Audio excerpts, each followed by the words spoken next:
السلام علیکم ورحمۃ اللہ وبرکاتہ۔ محترم حضرات، جیسا کہ ابھی دیکھ رہے ہیں کہ ہم لوگوں کا جو معاشرہ ہے، ایک بہت بڑا طبقہ ہے جس کو ہم مسلمان کہتے ہیں، اور آف کورس میں بھی مسلمان ہوں، اور ایسے بہت سارے لوگ ہیں جو ہماری امت کے لوگ، ہمارے امت محمدیہ کے لوگ جو الگ الگ راہوں پہ بھٹکے ہوئے ہیں، اور ان کے اندر بہت ساری پریشانیاں ایسی ہیں جو آ چکی ہیں۔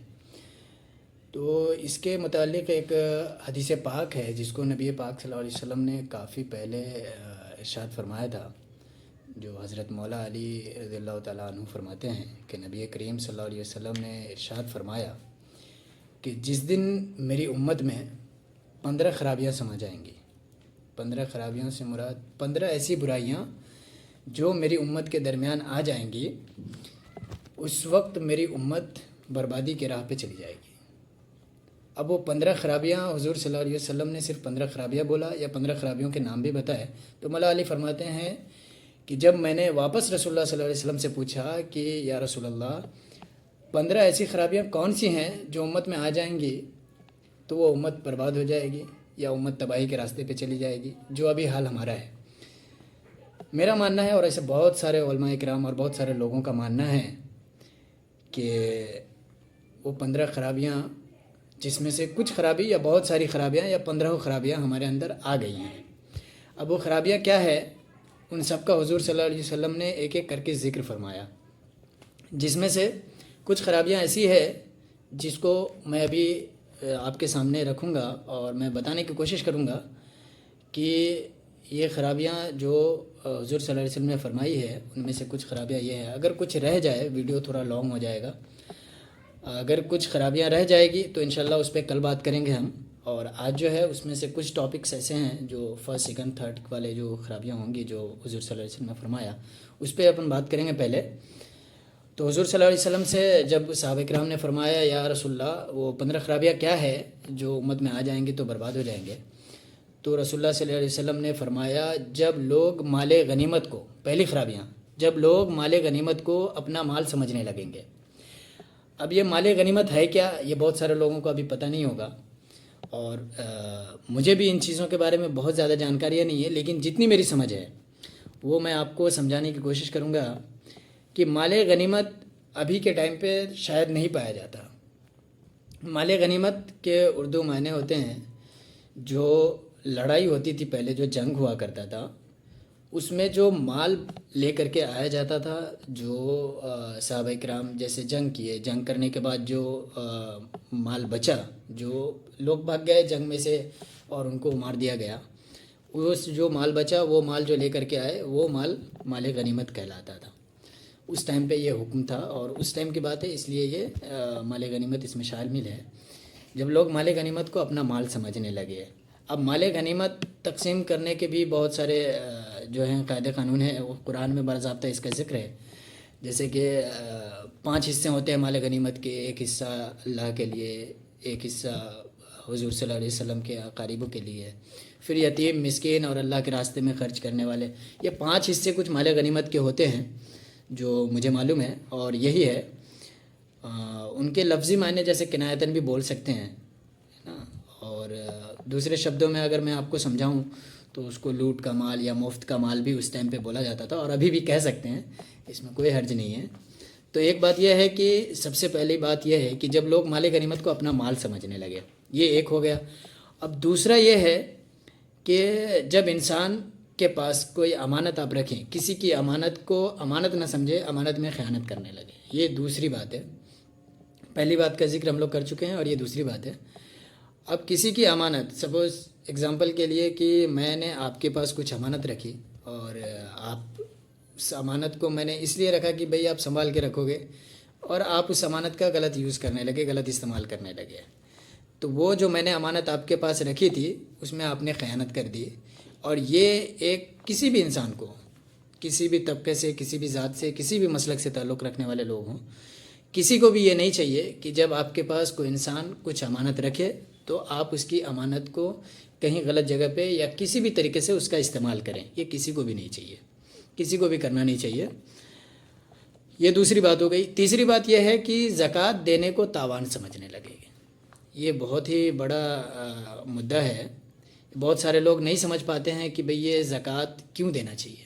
اور میرا ماننا ہے کہ زکوٰۃ ہر وہ انسان جو صاحب نصاب ہے اور جو نہیں ہے، جن کو اللہ نے توفیق دیا ہے، جن کے پاس پیسے ہیں، ان کو چاہیے کہ وہ زکوٰۃ صدقہ کرتے رہیں. یہ بہت اچھی بات ہے.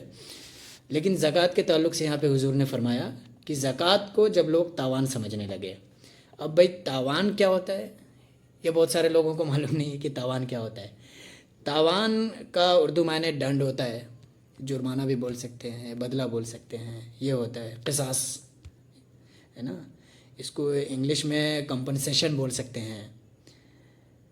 تو جب لوگ اس کو یہ سمجھنے لگے کہ اللہ نے یا رسول نے یا امت محمدیہ نے ہمارے اوپر اس کو زبردستی تھوپ ڈالا ہے، جب لوگ یہ سمجھنے لگے زکوٰۃ کو، اس ٹائم پہ ہماری امت بربادی کے راہ پہ چلی جائے گی. حالانکہ زکوٰۃ دینا بہت اچھی بات ہے، لوگوں کو چاہیے کہ زکوٰۃ دے، ہے نا. تو یہ تیسری بات ہو گئی، زکوٰۃ دینے کو لوگ تاوان سمجھنے لگے. اور چوتھی بات حضور صلی اللہ علیہ وسلم نے فرمایا، لوگ بیوی کی بات مانیں اور ماں کو ناراض کریں. یہ تو بہت بڑا مدعا ہے ابھی آج کے ٹائم پہ. اور بہت سارے لوگ ایسا کرتے ہیں جو بیوی کی بات بہت زیادہ سنتے ہیں اور ماں کو ناراض رکھتے ہیں. اور آج مجھے ایسا لگتا ہے کہ یہ جو وردھا آشرم کا جو چلن چلا ہے، شاید میرے حساب سے یہ انڈیا کے اندر ہی ہے کہ لوگ اپنی ماں کو وردھا آشرم میں چھوڑ دیتے ہیں اور پھر پتہ نہیں ان کے ساتھ کیا کیا سلوک ہوتا ہے. اور یہ بہت ہی بری بات ہے.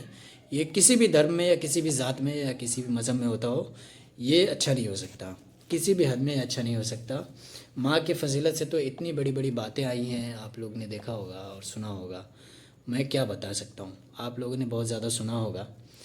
لوگ ایسا کرتے ہیں کہ بھئی بیوی جب آئی یا کوئی ایسی لڑکی جو آپ کے ریلیشن کو الگ کر سکے یا کچھ ایسا ہو، تو اس ٹائم پہ ایسا ہو جاتا ہے کہ لوگ ماں کی بات نہیں سنتے ہیں اور اس لڑکی یا اس عورت یا اس بیوی کی طرف زیادہ متوجہ ہو جاتے ہیں، جو کہ ایسا نہیں کرنا چاہیے انسان کو، ہے نا. یہ بہت ہی غلط بات ہے. اور سب سے بڑی بات تو یہ ہے کہ وہ عورت جس نے آپ کو 9 مہینے کوکھ میں رکھا، 20 سال سنبھالنے کے بعد آپ کو ایک ایسی زندگی دی، ایک ایسا شریر آپ کو دیا، ایک ایسی صحت آپ کو بنا کر کے دی جس سے آپ ایک لڑکی کو اپنے گھر لا سکیں، اپنی بیوی بنا کر کے، اپنے زوجہ بنا کر کے. اور پھر وہاں سے آپ نے ایسا کرا کہ وہ 20 سال کی ان کی محنت، انہوں نے جو صحت آپ کو دیا ہے اور جو انہوں نے 9 مہینہ آپ کو کوکھ میں رکھا ہے، آپ نے ان کو لات مار دیا، ہے نا. تو جب آپ وہ اس عورت کے نہیں ہو پائے جنہوں نے آپ کو جنا ہے، تو آپ اس کے کیسے ہو سکتے جس کو آپ 2 مہینہ پہلے یا 1 مہینہ پہلے لے کر کے آئے ہو. یہ عورت کو بھی چاہیے کہ بالخصوص اس پہ دھیان دے کہ بھئی میں بھی بیٹی ہوں، میں بھی ایک عورت ہوں، میں بھی کہیں سے آئی ہوں، تو وہ میری ماں ہی ہے نا. میں اس طرح کی حرکتیں نہ کروں. اور ان کو بھی چاہیے کہ وہ ساس سے اچھا سلوک رکھے. اور ساس کو بھی چاہیے، بہت ساری ساسیں بھی ایسی ہیں جو اس طرح کے مدعوں میں بہو کو بہت زیادہ تانا دیتی ہیں. یہ اچھی بات نہیں ہوتی ہے کسی بھی دہیز کو لے کر کے، کسی بھی مدعے کو لے کر کے، ہے نا. ہر کسی کی پرسنل پریشانیاں ہوتی ہیں، آپ لوگ ایک دوسرے کو سمجھیں. ویڈیو زیادہ لانگ نہ ہو، اس لیے ہم لوگ آج انہی 4 ٹاپک پہ بات کریں گے. اور انشاءاللہ باقی جو بچی اور بھی چیزیں ہیں اس پہ انشاءاللہ پھر ہم اگلی ویڈیوز ڈالیں گے. جیسا کہ آپ لوگوں کو لگا ہی ہوگا کہ ہماری یہ فرسٹ ویڈیو ہے یوٹیوب پہ. اور انشاءاللہ میں اس طرح کی جانکاریاں جو آپ کے دل کو بھا جائے اور آپ کو اچھی لگے، یہ کسی بھی ذات مسلک کو لوگ دیکھ سکتے ہیں. ہم انشاءاللہ ہم ٹرائی کریں گے کہ ہم ایسی ہی ویڈیوز بنائیں جس کو بہت سارے لوگ دیکھیں، اور ایسے لوگ بھی دیکھیں جو ہمارے چینل پہ آئیں تو ان کو لگے کہ بھئی نہیں یہ مسلموں کا چینل ہے. لیکن ایسا نہیں ہے بھئی، ہم ہیومینٹی کی بات کریں گے انشاءاللہ. اور سبھی کو ایک ایسا میسج جائے کہ بھئی کوئی بھی دھرم، کوئی بھی ذات برا نہیں ہوتا.